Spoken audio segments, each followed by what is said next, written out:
이번 주 내내 베트남 선교를 통한 공산권 선교 전략에 관한 기획 보도를 전해드렸습니다.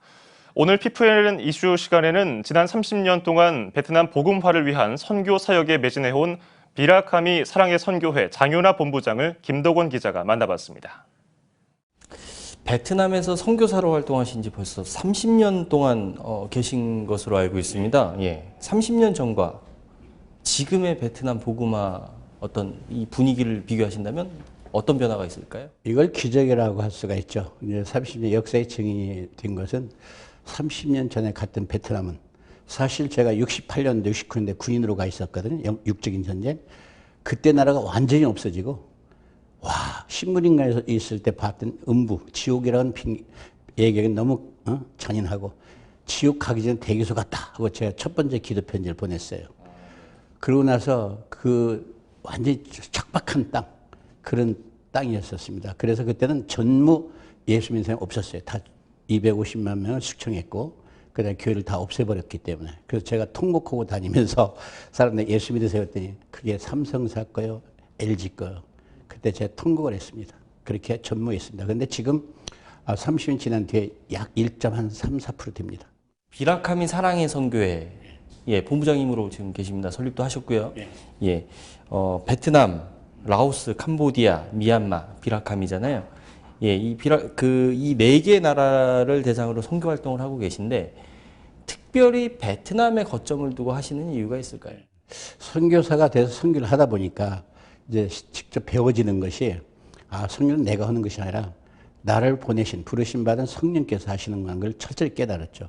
그래서 그분이 제가 코마 상태로 있을 때 병원에서 고치지 못한 병이었잖아요. 근데 하나님의 음성을 듣고 치유받을 때 니누에로 가라.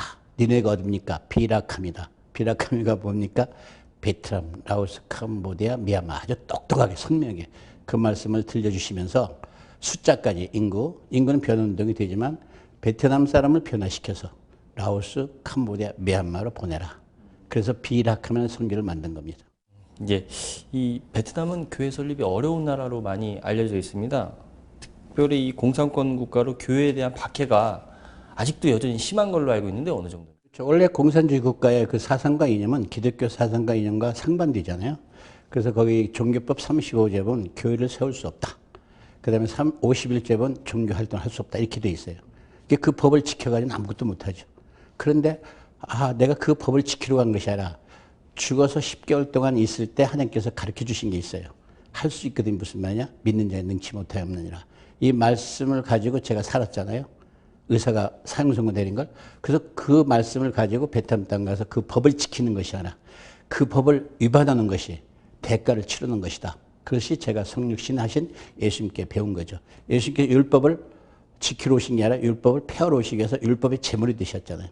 내가 공산주의 국가에 가서 그 법의 제물이 되어야 교회를 세울 수가 있다. 이것을 깨달은 것이죠. 그게 코마 상태 때.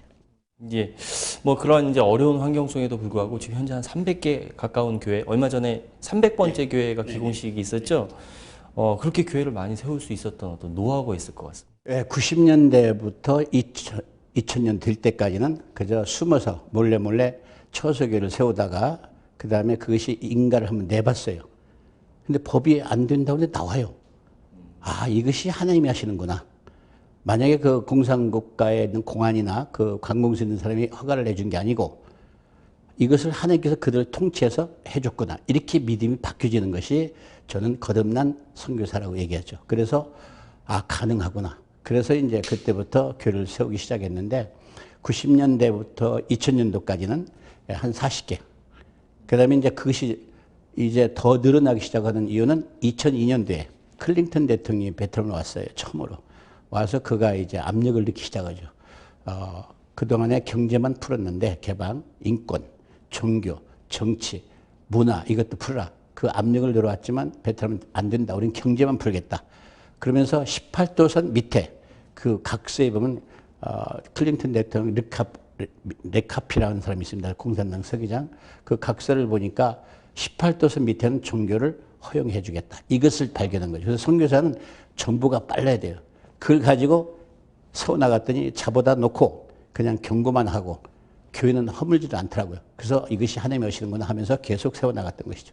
지금 말씀하신 교회 건축 외에도 또 다양한 이제 선교를 위한 다양한 활동을 하고 계신 걸로 알고 있는데 현재 베트남 선교에서 가장 효과적인 어떤 선교 전략이 있다면 뭐가 있을까요? 원래 공산국가는 직접 선교가 안 되잖아요. 그러니까 간접적인 선교로 그 하나님이 은사를 주셨던 것이 제가 신윤사였죠.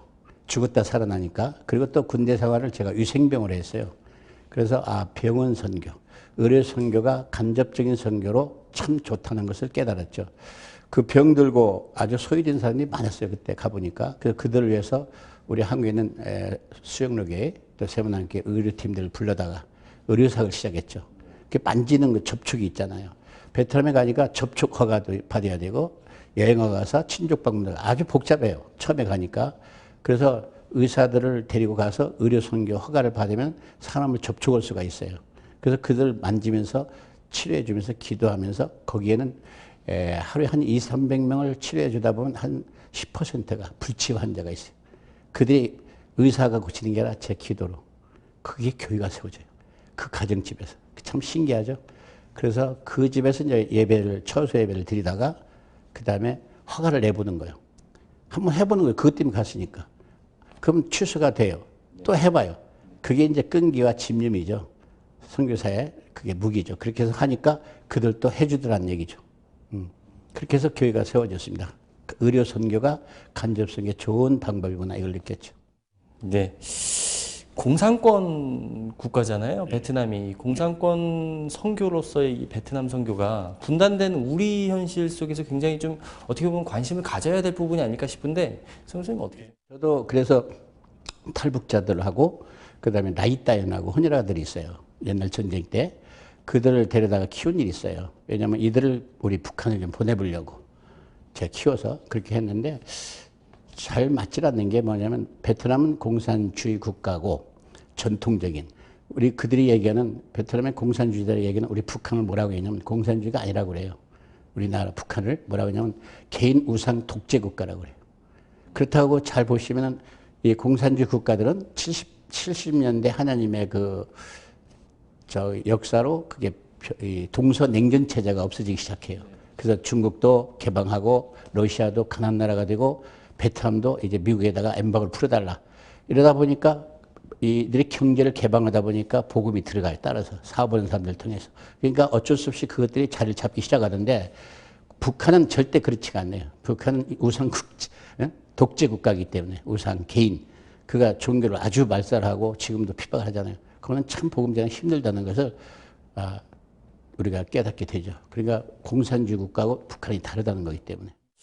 요즘 중국 선교가 많이 위축되고 있습니다. 반면에 말씀하신 대로 베트남 선교는 이제 어느 정도는 이제 좀 문이 열리고 있는 상황인데 세계 선교를 위한 베트남 선교가 갖는 어떤 의미가 있을 것 같아요.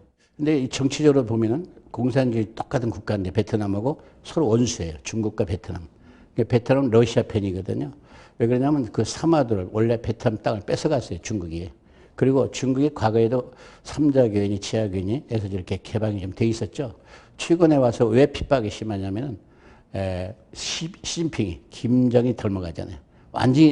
완전 독재로 바뀌어지고 있잖아요. 그러니까 종교를 다 쫓아내버리고 비슷한 아마 북한하고 비슷하게 될 거예요.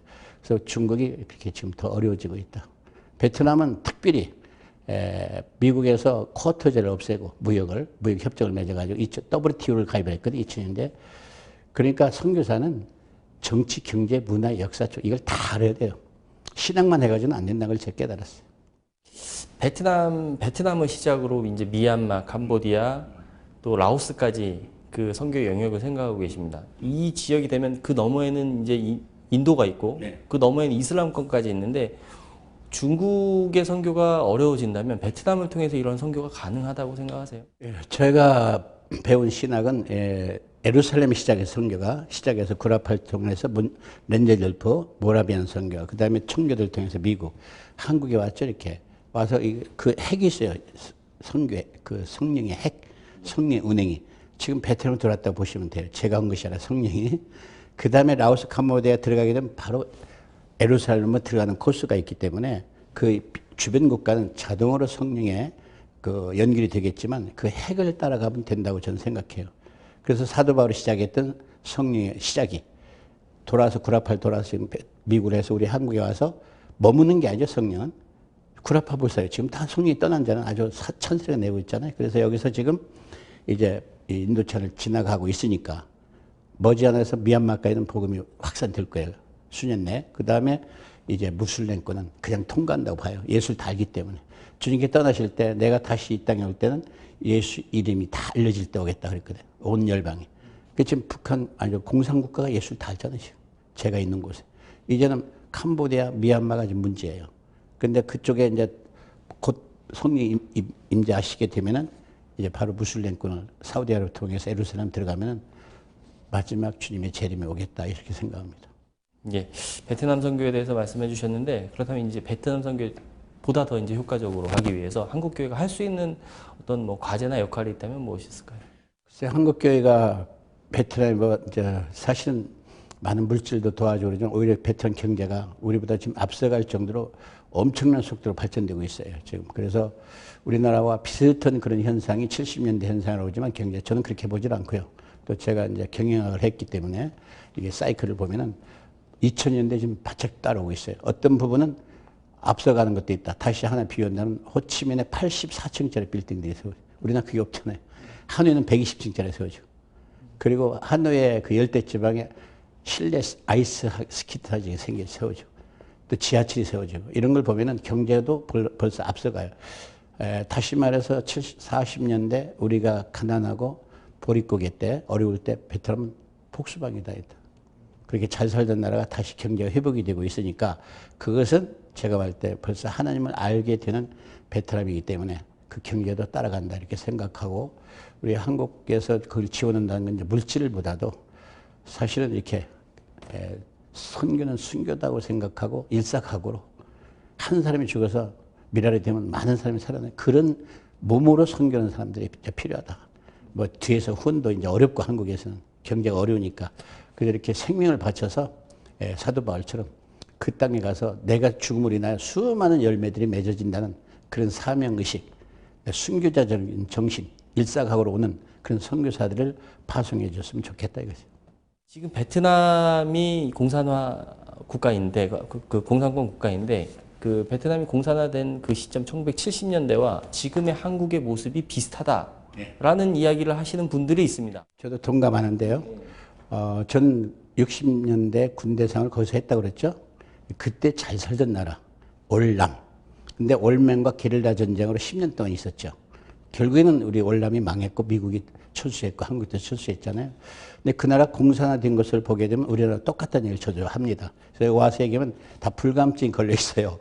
그냥 잘 살다 보니까 정치나 여러 가지 어려운 것을 못 느끼고 있어요. 그런데 70년대 베트남 어땠냐. 그 월남이 완전히 타락했죠. 잘 살다 보니까. 월맹은 굉장히 아주 어려웠었고 우리 북한처럼. 그런데 이들은 오직 공산주의 사상과 이념을 위해서 그 조카통일.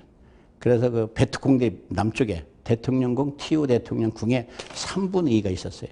그러니까 우리나라도 지금 공산화가 되고 있다는 것을 나도 염려해서 와서 얘기해 보면은 우리가 더 기도를 많이 해야 된다. 해보면은 설마 그래요. 그런 걸 보면서 참 베트남 땅 가서 일을 하면서도 만약에 우리나라가 그렇게 된다면 그럴 리 없겠죠. 하나님께 지켜주신다는 믿음으로. 그런데 그렇게 되면 국적이 없어져 우리. 베트남이 우리를 좋아하는 이유가 한국의 옛날에 새마을운동, 경제발전, 올림픽 이런 걸 좋아하거든요. 근데 오히려 베트남 하이랭크들이 제가 이제 하이랭크들 많이 알죠. 보건성 장관, 안기부 장관, 교육부 장관을 자주 만나거든요. 오히려 저보다 더 걱정해요. 옹짱, 당신네 나라 공산되지 않느냐고. 그래서 그런 것들을 보면서 아마 그런 말이 나온 것 같아요. 70년대 비슷하다. 그러나 하나님께서 지켜주실 줄로 믿습니다. 예, 기도 많이 해야 될 것 같습니다. 마지막 질문 드리겠습니다. 선교를 준비하는 많은 예비 선교사들이 있습니다. 네. 이 예비 선교사 분들께 조언의 말씀 한 말씀 해주십시오. 예, 우리가 직접 선교사들을 훈련시키죠. 1년에 한 번씩 시키는데 우리 예비 선교사한테 한 얘기는 그거죠. 나를 따르려면은 나 사도 바울이 나를 닮아간 것처럼 내가 부족하지만 나를 따르라 그렇게 얘기하죠. 왜냐하면 나무관에서 자고 가죽도 버리고 오직 베트남 영혼만을 죽도록 사랑한 것이 그게 선교사다. 그 끈기와 책임과 짐을 여기서 한 번뿐인 인생인데 여기서 어떻게 우리가 영생 가느냐. 그러면 부름 받은 자는 그렇게 하는 수밖에 없다 해서 우리가 그렇게 훈련을 발전을 시키고 이론으로 그다음에 현장에서 2년 시킬 때 제가 그런 모습으로 그들과 같이 지내고 보니까 거기서 도태되고 나간 사람은 이제 원망하죠. 어떻게 가족도 버리고 베트남에서 살아갈 수 있느냐. 그런데 성경에 보면 있어요. 배도 넣고 그물도 버리고 부침도 버리고 그다음에 전제도 매지 말고 신발도 신지 말고 두벌도 가져가지 말고 집에 있죠. 그것을 제가 지키는 것이 아니라 저는 그것 때문에 제가 이렇게 사는 거죠. 왜냐하면 인생의 전반전은 잘 나갔던 사람이고 하프타임 식물인간 10개월 있을 때 하나님이 날 그렇게 만들어 놨어요. 여기는 올 시간 있지만 집에 갈 시간 없잖아요. 오늘 또 좀 베트남 들어가야 돼요 지금. 그러니까 제가 사는 게 아니라 내 안에 예수 그리스도가 나를 끌고 가다 보니까 이런 말을 할 수가 있다는 얘기죠. 예. 성선님 오늘 말씀 잘 들었습니다. 베트남은 물론이고 라오스, 캄보디아까지 미얀마, 예. 타종교권의 어떤 복음화를 위해서 굉장히 노력 많이 하시는데 앞으로도 세계 선교를 위해서 더 많은 활동 있으시길 기대하겠습니다. 감사합니다. 감사합니다.